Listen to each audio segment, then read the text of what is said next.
વાત કરીએ ભાવનગરની તો રાંધણ ગેસના એકના ડબલ કરી ગેરરીતિ આચરતા એક ઇસમને ઝડપી પાડ્યો છે।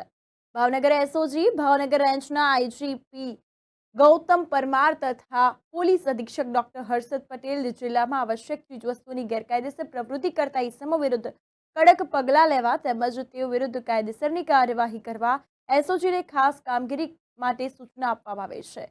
તે અન્વયે એસઓજી શાખાના પોલીસ ઇન્સ્પેક્ટર એઆર વાળાની સૂચના હેઠળ તેમજ માર્ગદર્શન હેઠળ શહેરી વિસ્તારમાં પેટ્રોલિંગમાં હતા તે દરમિયાન બાતમી મળી હતી તો બાતમીના આધારે ઘોઘા જકાતનાકા મિની હીરા બજાર પ્લોટ નંબર 2402 ભાવનગર ખાતેથી મજકૂર ઈસમ લાલજીભાઈ ભૂપતભાઈ બારૈયા જેઓની ઉંમર 42 વર્ષ છે તેઓ પોતાના કબજામાં રાંધણ ગેસના ઇન્ડિયન ભારત રિલાયન્સ કંપનીના સિલિન્ડર કુલ 44 કિંમત ₹50,000 તથા ભૂંગળી 3 કિંમત ₹150 તથા લોખંડનો ચીપિયો ₹25 વજન કાંટો 2500 તેમજ 52,675નો કુલ મુદ્દામાલ ઝડપી પાડ્યો અને મજકૂર આરોપી વિરુદ્ધ કાર્યવાહી કરવામાં આવી છે। આ અંગે વધુ તપાસ અને કાયદેસરની કાર્યવાહી હાથ ધરાઈ છે। પકડાયેલ આરોપી લાલજી ભૂપતભાઈ બારૈયા હોવાનું સામે આવ્યું છે। આ અંગે પોલીસે રાંધણ ગેસના ઇન્ડિયન ભારત રિલાયન્સ કંપનીના સિલિન્ડર જે છે 44 સિલિન્ડર કુલ કિંમત